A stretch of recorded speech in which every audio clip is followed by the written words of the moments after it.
بسم الله الرحمن الرحيم الرحمن علم القرآن.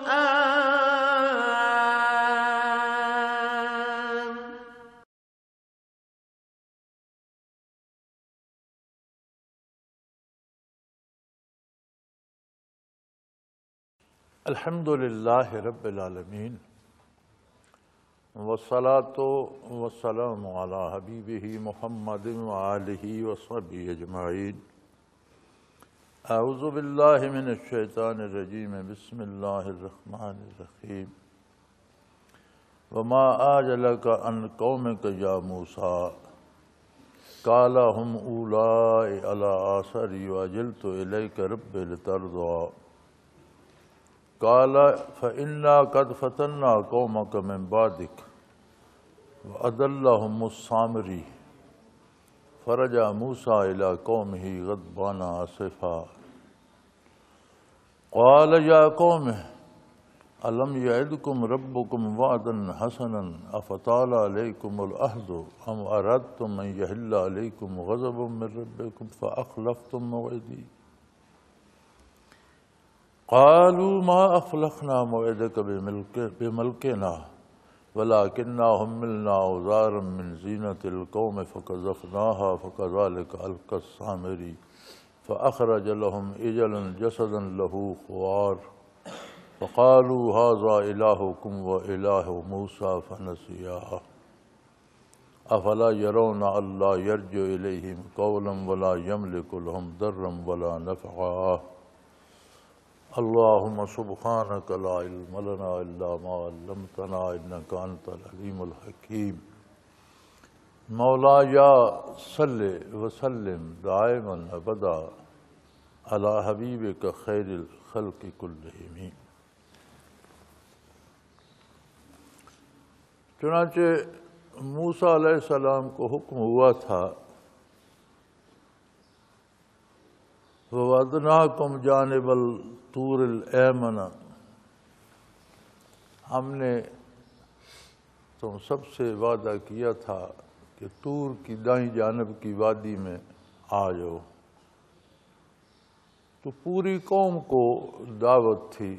غرق فرعون کے بعد جب سمندر کے پار سے چل رہے تھے تو موسیٰ علیہ السلام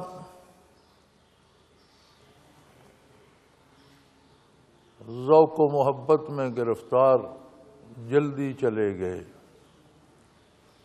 قوم چونکہ ایک 12 قبائل تھے، بہت سے لوگ تھے، بچے بوڑھے عورتیں مرد سامان گاڑیاں یہ وہ، تو وہ اپنی رفتار سے آ رہے تھے. پہنچنا انہیں بھی وہیں تھا. لیکن عجیب بات ہوئی کہ جب موسیٰ علیہ السلام جلدی چلے گئے تو ان کی جانے کے بعد بنی اسرائیل اختلافات کے شکار ہو.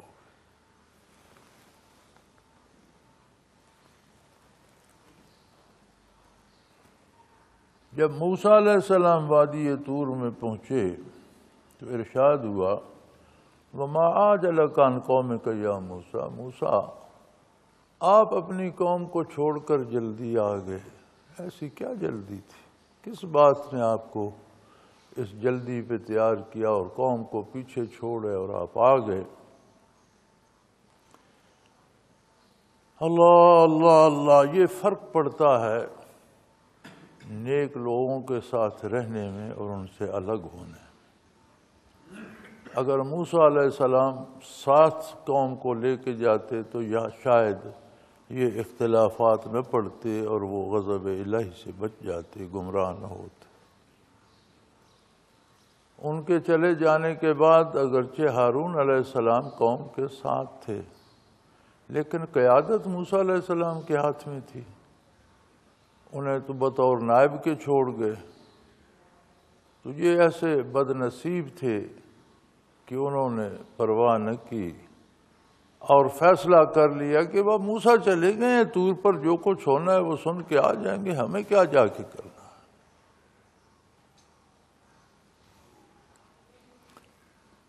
دین کے معاملات فرائض سب پر فرض ہیں، واجبات سب پر واجب ہیں، سنن سب کے لیے سنن ہیں، حلال حرام سب کے لیے، ہر فرد کے لیے ہے۔ اب یہ کہہ دینا کہ میرا باپ بڑا نیک تھا، بہت بڑا ولی اللہ تھا، تو مجھے مجاہدے کی کیا ضرورت ہے؟ یہ اگر باپ نے مجاہدہ کیا تو اس نے اس کا اجر خود پایا ہوگا۔ تم کرو گے تو اجر خود پاؤ گے، نہیں کرو گے تو نہیں پاؤ گے۔ موسیٰ علیہ السلام کے ساتھ ہونے کی یہ برکت تھی کہ کسی میں اختلاف کی جرت نہیں تھی۔ جب وہ جلدی تشریف لے گئے تو پیچھے طرح طرح کے محقق پیدا ہو گئے، جی وہاں پہ اللہ کریم نے کتاب عطا فرمانی ہے، موسیٰ علیہ السلام نبی ہیں، ہمارے پیغمبر ہیں، امام ہیں، وہ تشریف لے گئے ہیں تو اللہ انہیں کتاب دے دے گا، ہم جا کر کیا کریں گے؟ پڑاؤ ڈال کر بیٹھ رہے۔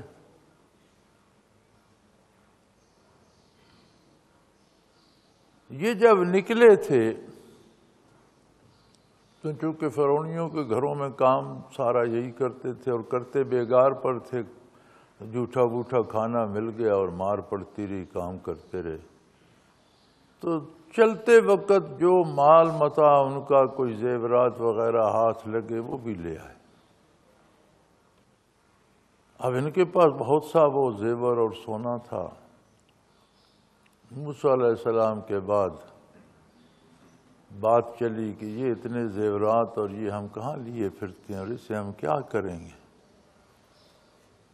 مفسرین کرام لکھتے ہیں کہ انہوں نے ہارون علیہ السلام سے پوچھا، انہوں نے فرمایا بھئی وہ کافر تھے، غرق ہو گئے، لیکن اس طرح سے تو کافر کا مال لینا بھی جائز نہیں، یہ تو تمہارے لیے حلال نہیں ہے،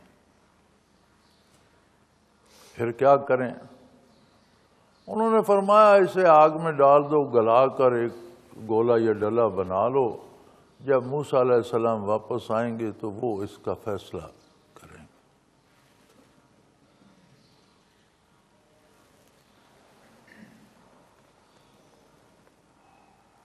تو یہاں موسیٰ علیہ السلام پر سوال ہوا کہ آپ کو آگے چلے آنے کی کیا جلدی تھی؟ قَالَ هُمْ أُولَٰئِ عَلَىٰ آثَرِي عَجِلْتُ إِلَيْكَ رَبِّ لِتَرْضَىٰ۔ انہوں نے عرض کی اللہ ساری قوم میرے پیچھے پیچھے آ رہی ہے اور میں جلدی ذوق محبت میں گرفتار، اس لیے پہلے پہنچ گیا کہ آپ خوش ہوں گے، مجھ سے راضی ہوں گے۔ تعمیل ارشاد میں جتنی جلدی ممکن ہو کرنی چاہیے تو میں جلدی حاضر ہو گیا۔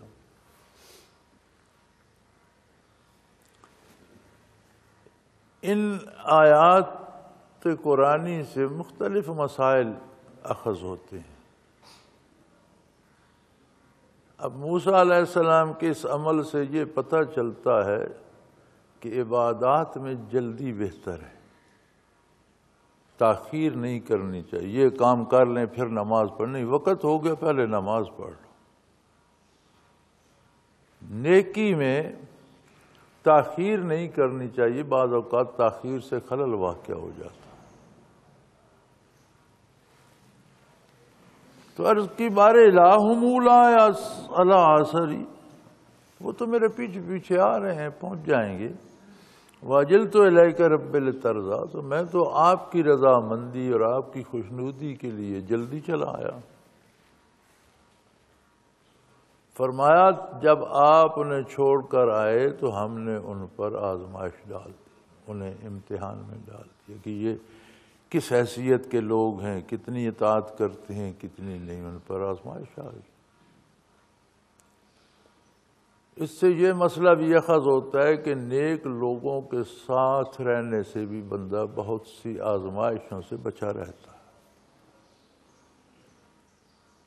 الگ ہوتا ہے تو اپنا امتحان آ جاتا ہے۔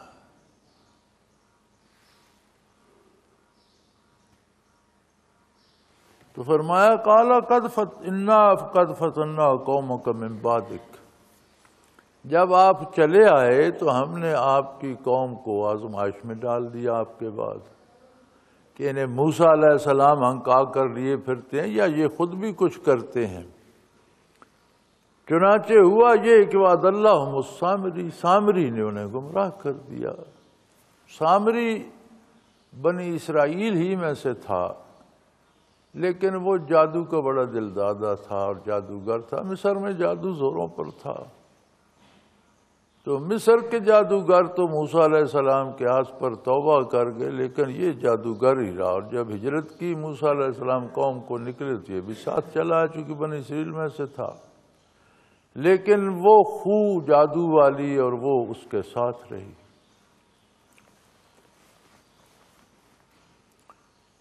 یہ بڑی عجیب بات ہے کہ اس نے موسیٰ علیہ السلام کو بظاہر مانا بھی، اتباع بھی کیا، ساتھ ہجرت بھی کی، سمندر کے پار بھی ہو گیا، لیکن استفادہ نہ کر سکا، رہا جادوگر، حتیٰ کہ ایمان بھی نصیب نہ ہو۔ تو جو لوگ عملیات میں پڑ جاتے ہیں اور یہ موکل کی تسخیر کر رہا ہوں اور حمزاد کو مسخر کر رہا ہوں اور جنوں کو قابو کر رہا ہوں، یہ گمراہ ہو جاتے ہیں، اور یہ کمال نہیں ہے، یہ گمراہی ہے، اور گمراہی کمال نہیں ہوتا۔ کمال ہوتا ہے حق پہ استقامت، گمراہ ہو جانا کون سا کمال ہے؟ تو فرمایا وہ تو آپ کے بعد ہم نے ان کا امتحان لیا اور انہیں سامری نے گمراہ کر دیا۔ تو مفسرین کرام فرماتے ہیں کہ ان کے 3 گروہ بن گئے تھے۔ ہارون علیہ السلام منع کرتے رہے، کچھ لوگ ان کے ساتھ تھے، انہوں نے کہا بھئی جو ہمیں اللہ کے نبی نے حکم دیا ہم وہ کریں گے، یہ جو تم کر رہے ہو یہ سارا غلط ہے اور اس میں ہم تمہارے ساتھ نہیں ہیں۔ لیکن ان کی تعداد بہت کم تھی۔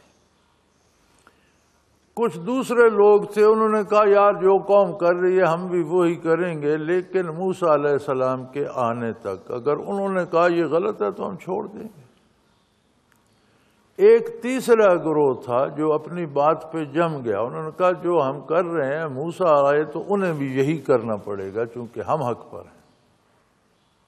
ہوا یہ کہ جب انہوں نے وہ سارا سونا اور زیورات ایک بھٹی بنا کر اس میں ڈالے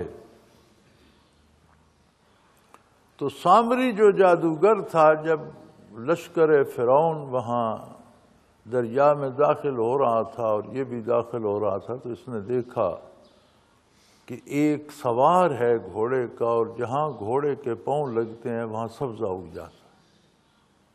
تو اس نے گھوڑے کے پاؤں کے نشان سے کچھ مٹی اٹھا لی کہ یہ بڑی عجیب بات ہے، اس میں عجیب تاثیر ہے۔ مفسرین کرام نے لکھا ہے کہ فرعون نے پورے لشکر کو حکم دے دیا تھا کہ گھس جاؤ سمندر میں ان کے پیچھے، تو خود گھوڑے پر باہر کھڑا تھا۔ جبرائیل امین ایک گھوڑے پر سوار ہو کر اس کے گھوڑے کے پاس سے گزرے تو اس کا گھوڑا بھی بے قابو ہو کر ان کے ساتھ وہ بھی داخل ہو گئے سمندر میں اور اس کا گھوڑا بھی داخل ہو گیا۔ بعض مفسرین نے یہ لکھا ہے کہ سمندر سے آنے کے بعد موسیٰ علیہ السلام کو طور پر لے جانے کے لیے جبرائیل امین آئے ایک سوار کی صورت میں۔ تو وہاں سامری نے دیکھا کہ جہاں گھوڑے کا پاؤں لگتا ہے وہاں رویدگی ہو جاتی ہے۔ اس نے کہا عجیب بات ہے، اس میں کوئی ایسی تاثیر ہے حیات، اس نے وہاں سے مٹی لے لی۔ زیادہ درست بات یہ دوسری لگتی ہے، کیونکہ جب لشکر فرعون داخل ہو رہا تھا اور فرعون تھا تب تو یہ سارے اسرائیلی سمندر کے درمیان تک پہنچ چکے تھے۔ تب لشکر فرعون پیچھے آیا اور اس نے لشکر کو حکم دیا کہ تم بھی گھس جاؤ، پیچھے جاؤ، انہیں پکڑو۔ ان کے آنے تک یہ پار پہنچ گئے، جب یہ پار پہنچے تو سمندر مل گیا اور وہ سارے فرعون سمیت سارا لشکر غرقاب ہو گیا۔ تو زیادہ قرین قیاس اور صحیح روایت یہ لگتی ہے کہ موسیٰ علیہ السلام کے پاس جبرائیل امین آئے دریا سے پار، تو ایک سوار کی صورت میں آئے، تو اس گھوڑے کے نقوش پا میں بھی ایک تاثیر حیات تھی۔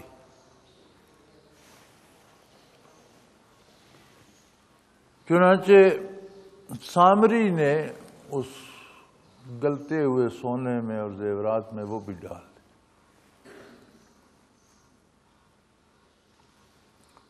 اس کی تاثیر سے وہ ایک بچھڑے کی شکل بن گئی، بت سا بن گیا جیسے گائے کا بچھڑا ہوتا ہے، اور وہ آواز بھی نکالتا تھا، ایک اتنی سی اس میں حیات تھی۔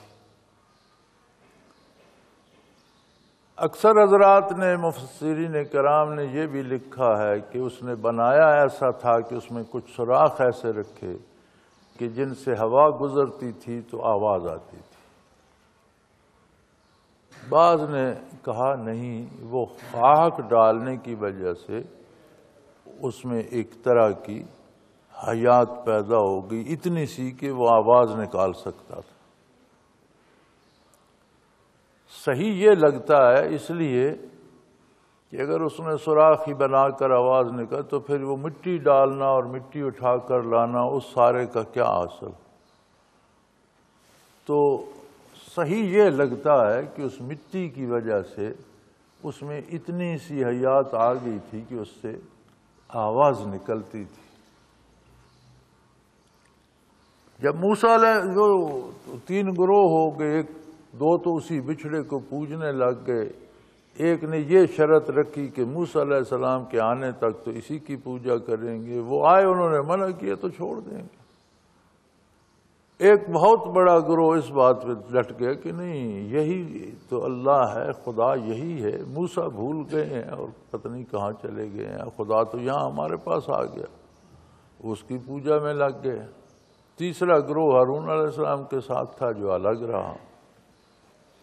فرجع موسیٰ الی قومی غضبان آسفا، موسیٰ علیہ السلام کو کتاب تو مل گئی، 30 دن کا وعدہ تھا، پھر اللہ نے 10 اور بڑھا دیے۔ ایک چلہ انہوں نے لگایا کوہ طور پر، اور 40 دن کے بعد انہیں اللہ نے کتاب عطا کر دی۔ تو اس کا مطلب ہے کہ ترقی درجات یا حصول مراقبات کے لیے مجاہدہ شرط ہے، مجاہدہ کرنا پڑتا ہے، چلے لگانا پڑتے ہیں، محنت کرنا پڑتی ہے، اور اللہ کریم اس کو قبول فرما کر انعامات عطا کرتا۔ سو ترقی درجات کے لیے مجاہدہ بنیادی شرط ہے، اور مجاہدہ ہے کہ شریعت پر پوری سختی سے عمل کیا جائے اور فرائض و واجبات سے زیادہ محنت مجاہدہ ہوتا ہے، نوافل پڑھے جائیں، اذکار کیے جائیں، ذکر کیا جائے، لطائف کیے جائیں، محنت کی جائے اور ڈٹ کر کی جائے۔ موسیٰ علیہ السلام بڑے غصے میں بھی آئے اور بڑے دکھ میں بھی کہ کمال ہے، یہ عجیب قوم ہے، انہیں فرعون کے مظالم سے چھڑایا، یہ غلاموں کی طرح مار کھاتے اور ذلیل ہوتے تھے، وہ ان کے بچے ذبح کر دیتا تھا، بچیاں زندہ، کیا کیا اس نے ان پر مصیبتیں اور عذاب نہیں توڑے، کیا کیا سزائیں ان کو نہیں دیں، اس سے ان کو چھڑایا، ان کے لیے سمندر نے خشک ہو کر راستہ بنا دیا۔ پھر یہ عجیب قوم ہے، اللہ نے فرمایا کہ آ جاؤ وادی طور سینا میں، اور یہ راستے میں بیٹھ کر وہاں بت پوجنے لگ گئے۔ تو انہیں غصہ بھی بڑا آیا، دکھ بھی بڑا، غضبان آصفہ، بہت غصے میں بھرے ہوئے اور بڑے دکھی۔ قال یا قوم الم یعدکم ربکم وعدا حسنا، انہوں نے فرمایا کہو کیا تمہارے پروردگار نے تم سے بہت خوبصورت وعدہ نہیں کیا؟ تمہیں وادی سینا میں بلایا تھا کہ اس طرح گویا تم میری بارگاہ حق میں حاضر ہو جاؤ گے، میں تمہیں مزید انعامات سے نوازوں گا، وہ بدبختو تم راستے میں بیٹھ گئے۔ تمہیں یہ خیال ہی نہ آیا کہ اس نے اپنے حضور حق میں تمہیں بلایا ہے؟ کتنی بڑی عظمت تھی۔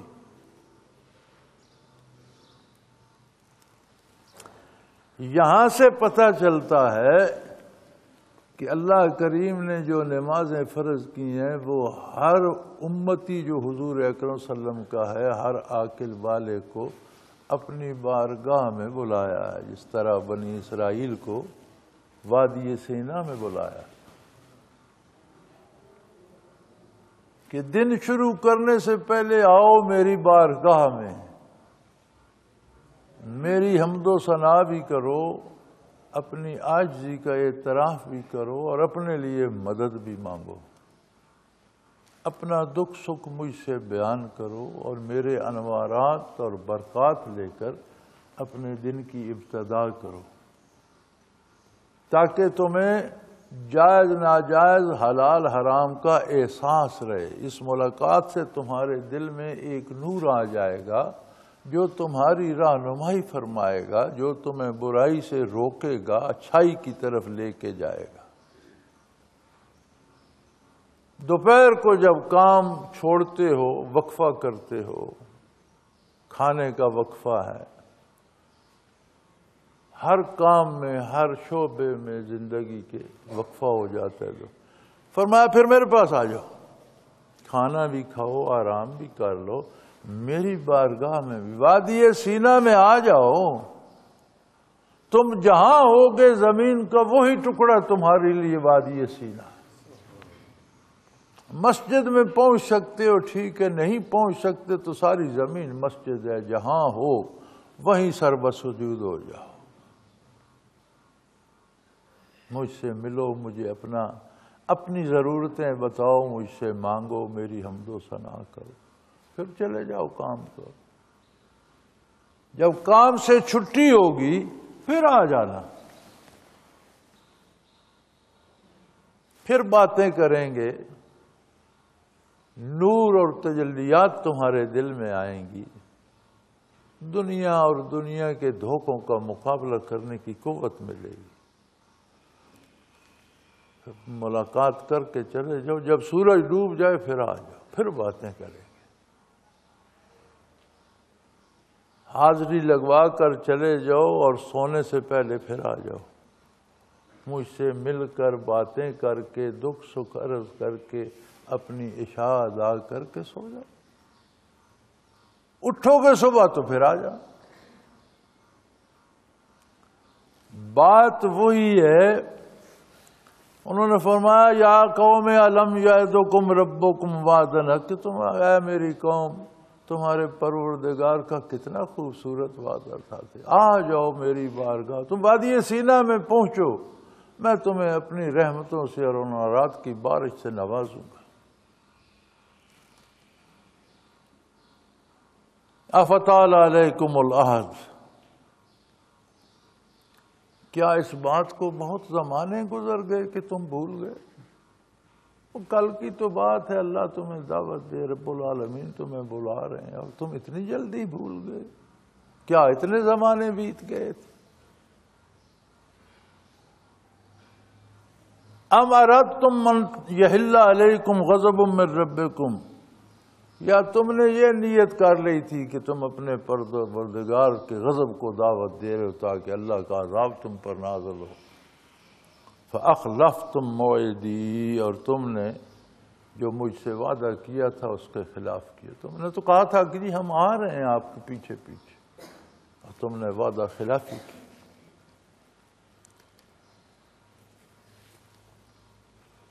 جو بندہ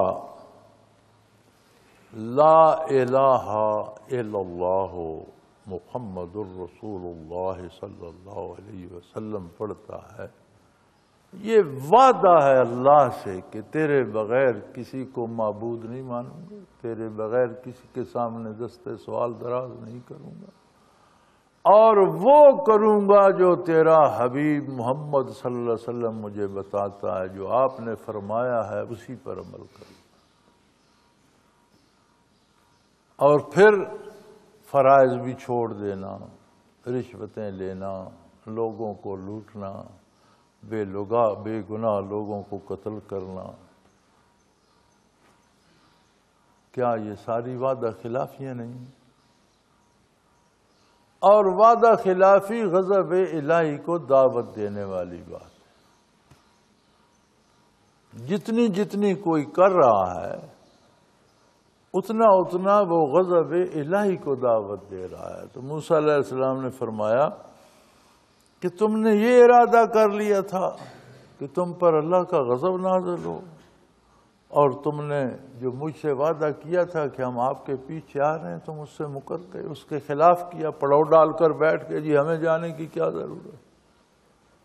جیسے آج ہم کہتے ہیں جی ہم سے نہیں پڑھی جاتی نمازیں، جو پڑھتے ہیں پڑھتے رہیں، خود خدا بخش دے گا، دیکھی جائے جو ہوگا دیکھیں گے۔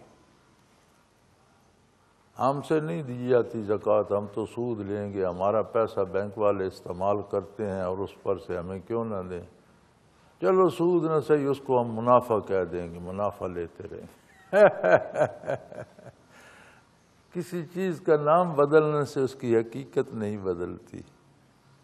خنزیر کو دمبا کہہ دینے سے وہ دمبا نہیں ہو جاتا، وہ خنزیر ہی رہتا ہے۔ سود منافع کہہ دینے سے حلال نہیں ہوتا، حرام ہی رہتا۔ تو بہرحال یہ وہ چیزیں ہیں جو ان آیات سے واضح ہوتی ہیں، سمجھ میں آتی ہیں، اور وعدہ خلافی عذاب الہی کو دعوت دینے کے مترادف۔ وہ کہنے لگے موسیٰ، قالوا ما اخلفنا موعدك بملكنا ولكننا حملنا ازارا من زینة القوم فقذفناها فكذلك القى السامري۔ وہ کہنے لگے ہم نے جان بوجھ کر ایسا نہیں کیا، ہمیں تو اس سامری نے گمراہ کر۔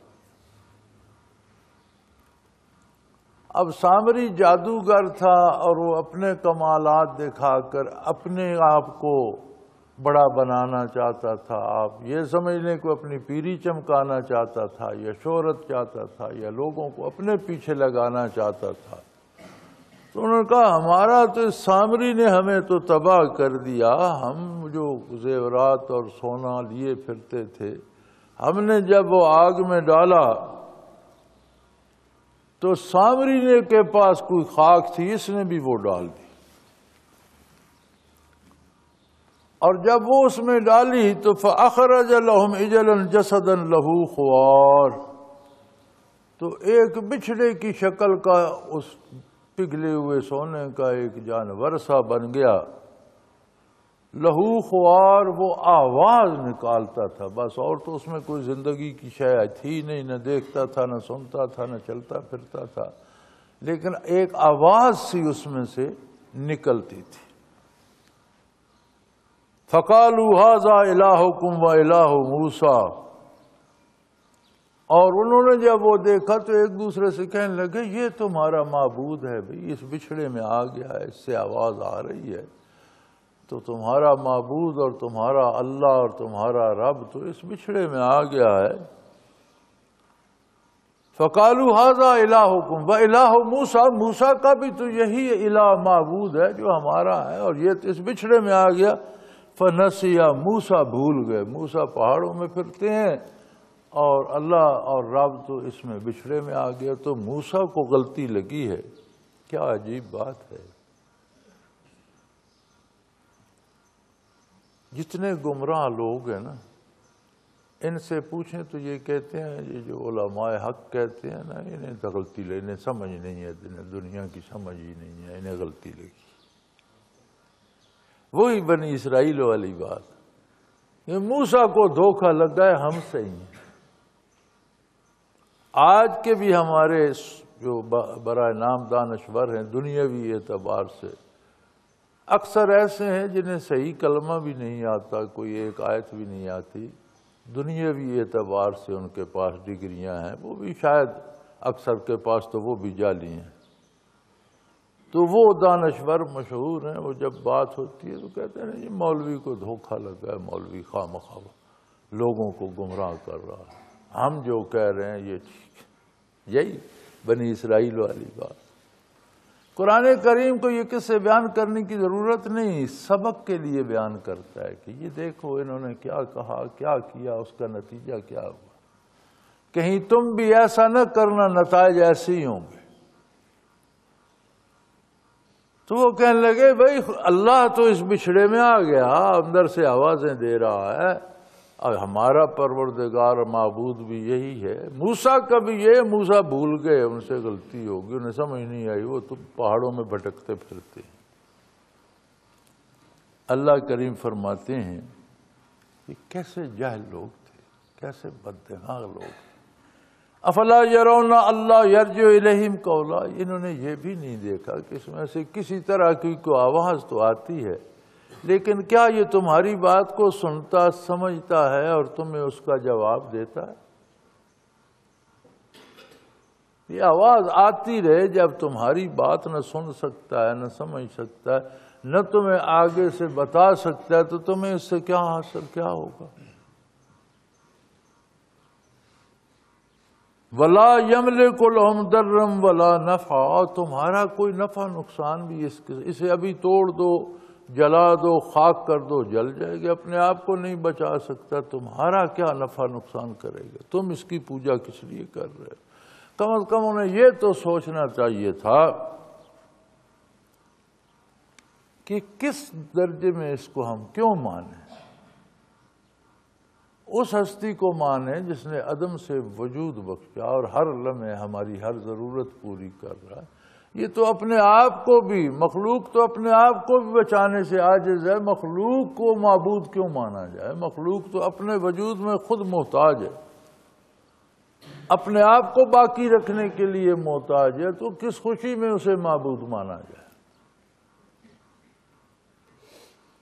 وَلَقَدْ قَالَ لَهُمْ هَارُونُ مِنْ قَبْلُ یا قوم انما فتنتم،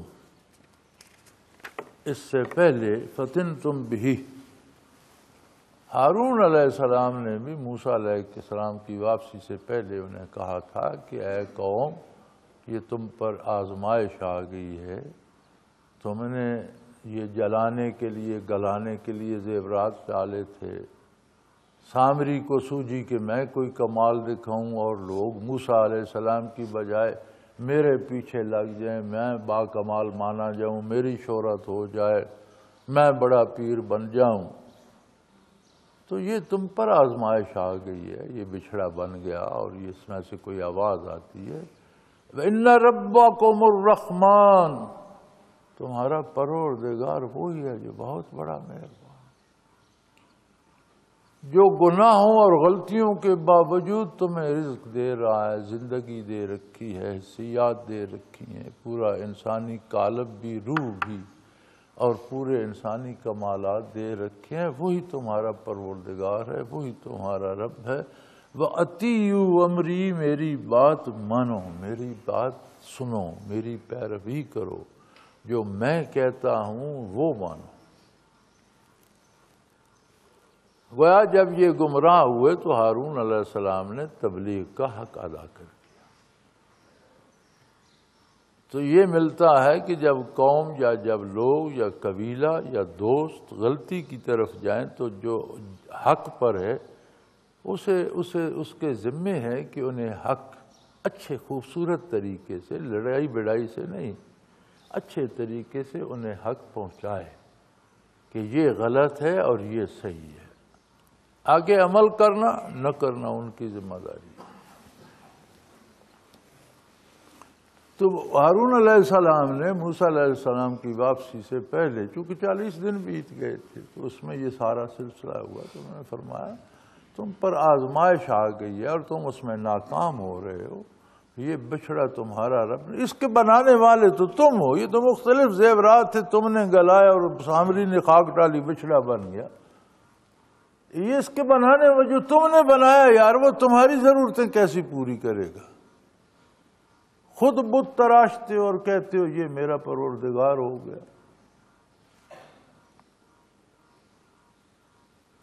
تو تمہارا پروردگار وہی ہے جو بہت بڑا مہربان ہے، جو غلطیوں، کوتاہیوں، گستاخیوں کے باوجود تمہیں نعمتیں پہنچا رہا ہے، ایک وقت تک مہلت دے رکھی ہے، تمہارے پاس فرصت ہے، میری بات مانو، میری پیروی کرو، توبہ کرو اور حق کو قبول کرو۔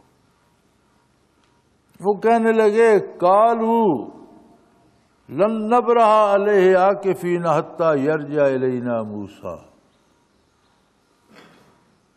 تو ایک طبقے نے کہا بھئی موسیٰ علیہ السلام کے آنے تک تو ہم اسی کی پوجا کریں گے، ہم نے سمجھ لیا۔ میں پہلے عرض کر چکا ہوں کہ 3 طبقے ہو گئے تھے ان کے۔ کچھ ایسے خوش نصیب تھے جو ہارون علیہ السلام کے ساتھ حق پر قائم رہے، لیکن ان کی تعداد کم تھی، قابل ذکر نہ تھی۔ باقی قوم 2 حصوں میں بٹ گئی۔ کچھ نے کہا کہ موسیٰ علیہ السلام کے آنے تک تو اسی کی پوجا کریں گے، ہاں اگر انہوں نے آ کر کہا یہ غلط ہے، منع کیا تو چھوڑ دیں گے۔ تیسروں نے کہا حق یہی ہے، موسیٰ آئے تو ہم ان سے بھی کہیں گے کہ وہ بھی اس کی پوجا کریں، ہم بھی اسی پر قائم رہیں گے، اور موسیٰ علیہ السلام کو بھی اسی کی پوجا کرنی چاہیے چونکہ اللہ اسی میں آ گیا ہے۔ چنانچہ جب موسیٰ علیہ السلام واپس پہنچے، قال یا ہارون ما منعک اذ رأیتہم ضلوا۔ ہارون علیہ السلام بڑے ناراض ہوئے ہارون علیہ السلام پر، سر کے بال پکڑ لیے، داڑھی سے پکڑ لیا، الواح جن پر کتاب تھی وہ پھینک دی اور خوب جھنجھوڑا کہ بھیا آپ کیا کر رہے تھے؟ میں آپ کو اپنی جگہ نائب بنا کر، خلیفہ بنا کر، امیر بنا کر چھوڑ گیا تھا، جب آپ نے دیکھا یہ گمراہ ہو رہے ہیں تو آپ نے ان کو روکا کیوں نہیں؟ کس چیز سے گھبرا گئے؟ کس چیز نے آپ کو اس بات سے منع کیا کہ آپ انہیں روکیں؟ اللہ تتبعن، کیا آپ نے بھی میرے حکم کی خلاف ورزی کی؟ میرا اتباع میں کہہ گیا تھا وہ نہیں کیا۔ افعصیت امری، کیا آپ نے بھی میری نافرمانی کی؟ انہوں نے عرض کی یا ابن اماں، اے میرے ماں جائے، لا تاخذ بلحیتی ولا براسی، آپ میری داڑھی اور سر کے بال نہ کھینچیں، مجھے داڑھی سے، سر کے بالوں سے نہ پکڑیں۔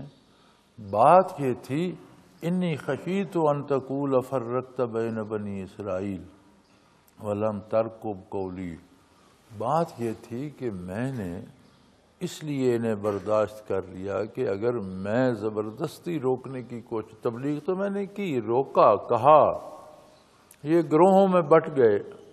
پہلی بات تو یہ ہے کہ جو حق پر قائم تھے میرے ساتھ تھے وہ تھوڑے تھے۔ دوسری بات یہ ہے کہ مجھے آپ کا انتظار رہا، اگر میں ان کے ساتھ جہاد کرتا، لڑ پڑتا، خواہ ہم مارے جاتے یا یہ مارے جاتے تو بات ایک انتہا پہ چلی جاتی، پھر یہ واپس نہیں آنا، ان کا واپس آنا ممکن نہ رہتا۔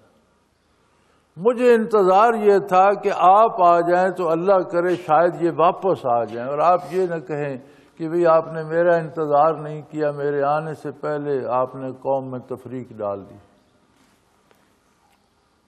یہاں مفسرین کرام لکھتے ہیں کہ یہ اجتہاد ہے۔ موسیٰ علیہ السلام کا اجتہاد یہ تھا کہ جب انہوں نے اللہ کی نافرمانی کی، بت پرستی پر لگے، تو آپ انہیں تبلیغ کرتے، نہیں مانتے تو جہاد کرتے، اڑا دیتے کافروں کی گردن۔ یہ اجتہادی رائے تھی موسیٰ علیہ السلام کی اور صحیح تھی۔ دوسرا اجتہاد اس مسئلے میں ہارون علیہ السلام کا تھا کہ میرے ہوتے ہوئے تو میری بات یہ نہیں مان رہے، لیکن ممکن ہے موسیٰ علیہ السلام واپس آئیں تو ان کی بات یہ مان جائیں، اور ان کی واپسی کی امید ہے۔ اگر ہم لڑ پڑے تو پھر تو واپسی کا راستہ تو بند ہو جائے گا، پھر تو 2 فریق بن جائیں گے، اپنے اپنے طرز پہ ہر کوئی ڈٹ جائے گا۔ یہ اجتہاد تھا ہارون علیہ السلام کا، انہوں نے اپنے اجتہاد پر عمل کیا، موسیٰ علیہ السلام اپنا کا، اور باتیں دونوں ٹھیک۔ یہی اختلاف مجتہدین میں ہوتا ہے کہ بات درست ہوتی ہے، مقصد لوگوں کی بھلائی اور ہدایت اور رہنمائی ہوتی ہے، تو دونوں صحیح راستے ہوتے ہیں. ایک راستہ اختیار کر لیتا ہے، دوسرا کر لیتا ہے. یہ اجتہاد نہیں ہے کہ آج کل کے یہ دنیا دار اٹھ کر دین میں تبدیلیاں شروع کر دیں. یہ اجتہاد نہیں ہے. اجتہاد کے لیے، مجتہد کے لیے شرط ہے کہ اسے قرآن اور قرآنی علوم اور تراجم و تفاسیر پر پورا عبور ہو، حدیث شریف پر پورا عبور ہو، فقہی احکام پر پورا عبور ہو، اور اس کے احکام کی وجہ اور ان کے نتائج اور ان کا تعلق اور روایات اور احکام کس طرح اوپر تک پہنچتے ہیں سب جانتا ہو، تب جا کر وہ اجتہاد کر سکتا ہے. جزوی علوم والا نہیں، ہر کے میں نہیں کر سکتا.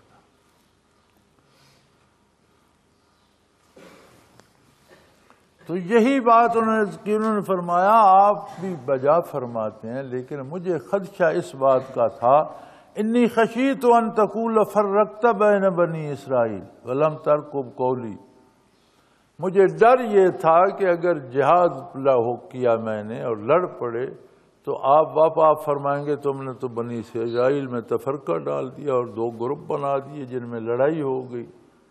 تو میری بات کا تو پاس میرا انتظار تو کرتے، مجھے تو آنے دیا ہوتا. اس خیال سے میں نے ان سے زبردستی نہیں کی. اب موسیٰ علیہ السلام کا اجتہاد وہ تھا، ہارون علیہ السلام کا یہ تھا. دونوں کی اللہ کریم نے دونوں کی تردید نہیں کی، دونوں کو قبول فرمایا. اب وہ متوجہ ہوئے سامری کی طرف. قال ما خطبک یا سامری، سامری تجھے کیا ہو گیا تھا، تیرا معاملہ کیا ہے، تو نے کیا کیا، تو نے کیوں یہ گوشالہ بنا دیا اور لوگوں کو پرستش پہ لگا دیا.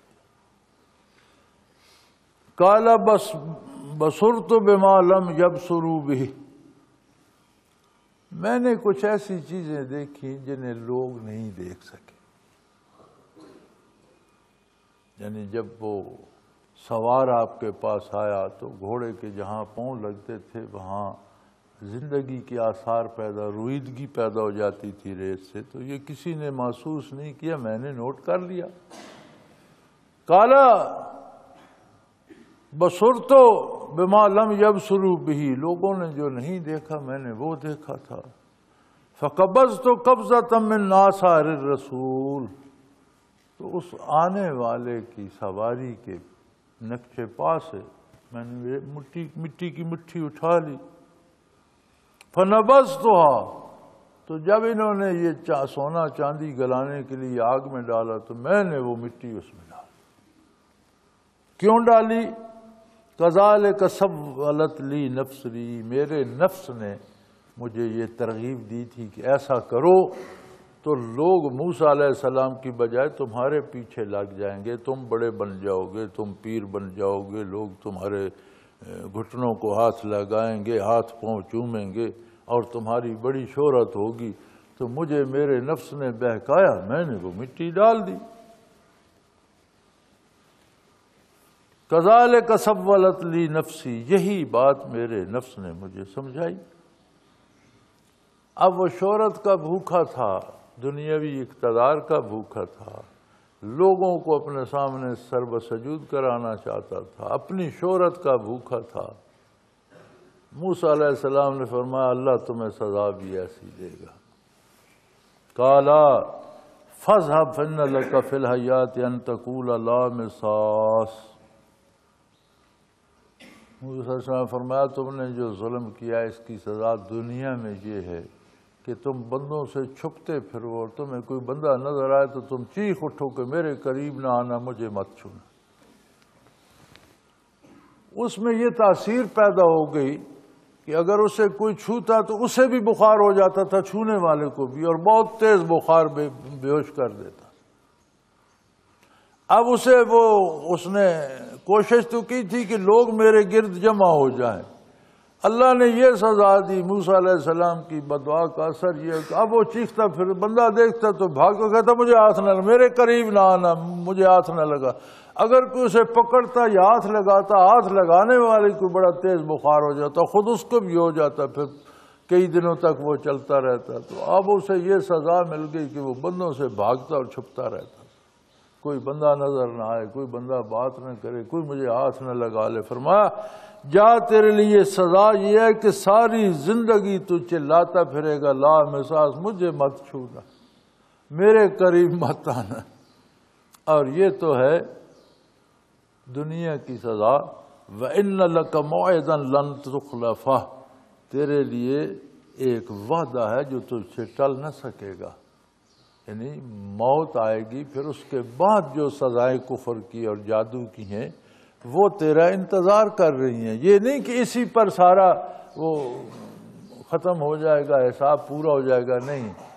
آخرت کی سزاؤں کا وعدہ جو ہے وہ اپنی جگہ ہے. جب تو مرے گا تو پھر اس جادو اور کفر اور اللہ کی نافرمانی اور نبی کی نافرمانی پر جو سزائیں مقرر ہیں وہ وعدہ اپنی جگہ قائم ہے. اس کی وعدہ خلافی جو ٹلے گا نہیں. اور رہ گیا تیرا یہ جو تو نے معبود بنایا تھا, وانظر الی الہک, اس اپنے معبود کی طرف دیکھ. الذی ظلت علیہ عاکفا, جس کو تو سجدے کرتا تھا اور جس کے سامنے سر بسجود تھا اور معتکف تھا. لنحرکنہ, ہم اس کو جلا کر راکھ کر دیں گے. ثم لننسفنہ فی الیم نسفا, پھر اس کی خاک کو دریا میں بہا کر ضائع کر. یہاں یہ بھی معجزہ ہے. سونا اور چاندی یہ دو ایسی دھاتیں ہیں جو آگ میں جل کر ختم نہیں ہوتی. انہیں آگ میں گلاؤ تو دھات بن جاتی ہیں. سونے کا چاندی کا کشتہ کرو جو طبیب کرتے ہیں تو وہ کشتے تو بالکل راکھ ہو جاتی ہے, کھانے والا بن جاتا ہے. لیکن وہ کشتہ بھی واپس پھر سونا بن سکتا ہے, چاندی واپس پھر چاندی بن جائے. ایک قانون ہے طب کا, آپ کو مزے کی بات بتا دوں. شہد, سہاگا, گھی, شہد, سہاگا, گھی, تینوں دھات کا جی. دھات کو زندہ کرنے کے لیے یہ تین چیزیں کافی ہیں. شہد, سہاگا, گھی, تینوں دھات کا جی. شہد, سہاگا, گھی ہم وزن ملا کر سونے کا کشتہ یا چاندی کا اس میں ملا دو. وہ کشتہ اس کو کٹھالی میں ڈالو, جب چرخ آئے گا تو سونے کی ڈلی بن جائے. یعنی اس کی راکھ پھر زندہ ہو جاتی. یہ عجیب بات ہے. اور ان کے پاس تو سارا سونے چاندی کو ملا کر پگھلایا جائے تو دونوں آپس میں گھل مل جاتے ہیں, یکجان ہو جاتے ہیں. موسیٰ علیہ السلام نے فرمایا تو دیکھتا رہ سامری, تیرے سامنے اس کو جسے تو معبود سمجھتا ہے ہم جلا کر راکھ کر دیں گے. تو یہ پھر ان کا معجزہ ہے, ورنہ سونا چاندی راکھ نہیں ہوتا. تو پلک جھپکتے میں راکھ ہو گئی. فرمایا اب اس راکھ کو ہم دریا کی موجوں کے سپرد کریں گے تاکہ اس کا نام و نشان مٹ جائے. انما الہکم اللہ, یقیناً تمہارا معبود اللہ ہے, اللہ کے سوا کوئی عبادت کے لائق نہیں. الذی لا الہ الا ہو, وہ ہستی ہے جس کے علاوہ کوئی دوسرے کسی کا تصور بھی نہیں کہ کوئی عبادت کے لائق ہو. وہ واحد لا شریک ہے. وسع کل شیء علما, اور اس کا علم ہر چیز پر محیط ہے. ہر شے کو ہر وقت جانتا ہے, اپنے ذاتی علم سے جانتا ہے. اس کی ذات لا زوال ہے, ازلی ہے, ابدی ہے, ہمیشہ سے ہے, ہمیشہ کے لیے ہے. ہر شے کو, ہر فرد کو, اس کی حاجات کو, اس کی ضروریات کو, اس کے دکھوں تکلیفوں کو خود اس سے زیادہ جانتا ہے. ضرورت مند اپنی ضرورتوں سے اتنا باخبر نہیں جتنا اللہ اس کی ضرورتیں جانتا ہے. وہ اس کا رب ہے, پروردگار ہے, اور سب کی ضرورتیں پوری فرما رہا ہے. کوئی اس کا ثانی نہیں, کوئی اس کا شریک نہیں. وآخر دعوانا ان الحمد للہ رب العالمین۔ اللہ اللہ اللہ اللہ اللہ اللہ اللہ اللہ۔ حضرت امیر محمد اکرم آوان مد ظلہ العالی دارالعرفان منارہ ضلع چکوال میں سالہ سال سے قرآن و حدیث کے اوپر خطابات کر رہے ہیں اور سلسلہ نقشبندیہ اویسیہ کے مطابق لوگوں کو ذکر الہی کی تربیت دے رہے ہیں۔ وہ قرآن پاک کی تفسیر ترتیب وار بیان کر رہے ہیں۔ تفسیر قرآن کو وہ موجودہ ملکی اور بین الاقوامی حالات کے مطابق بیان کرتے ہیں۔ موٹر وے سے کلر کہار کے انٹرچینج سے نکلتے ہوئے کلر کہار کی جھیل سے ہوتے ہوئے میانی، بوچھال اور نورپور سے گزرتے ہوئے دارالعرفان منارہ پہنچ سکتے ہیں۔ حضرت امیر محمد اکرم آوان نے بچیوں اور بچوں کی دینی اور دنیاوی تعلیم کے لیے سقارہ اکیڈمی کے نام سے ایک درسگاہ بھی قائم کی ہے، جس کا افتتاح ملک پاکستان کے صدر جنرل محمد ضیاء الحق نے اپنے دست مبارک سے کیا تھا۔ وہ تمام احباب جو اسلام کی طلب رکھتے ہیں ان سے گزارش ہے کہ دارالعرفان منارہ ضلع چکوال میں امیر محمد اکرم آوان صاحب کے خطابات سے مستفید ہوں۔ وہ ہر جمعے کو نماز سے پہلے بیان فرماتے ہیں۔ ہر ماہ کی پہلی اتوار کو ماہانہ اجتماع ہوتا ہے جس میں آپ خصوصی خطاب فرماتے ہیں اور پاکستان کے چاروں صوبوں سے احباب اس اجتماع میں شرکت کرتے ہیں۔ اس کے علاوہ یہاں سال میں 2 مرکزی اجتماعات بھی ہوتے ہیں، ایک رمضان المبارک میں اعتکاف کا اجتماع اور دوسرا جولائی اور اگست میں 40 دن کا اجتماع ہوتا ہے جس میں روحانی تربیت کی جاتی ہے۔ اپنا خون سیماب دے کر اتنا ہم کر جائیں گے، نام آقا کا چمن میں پھر رقم کر جائیں گے۔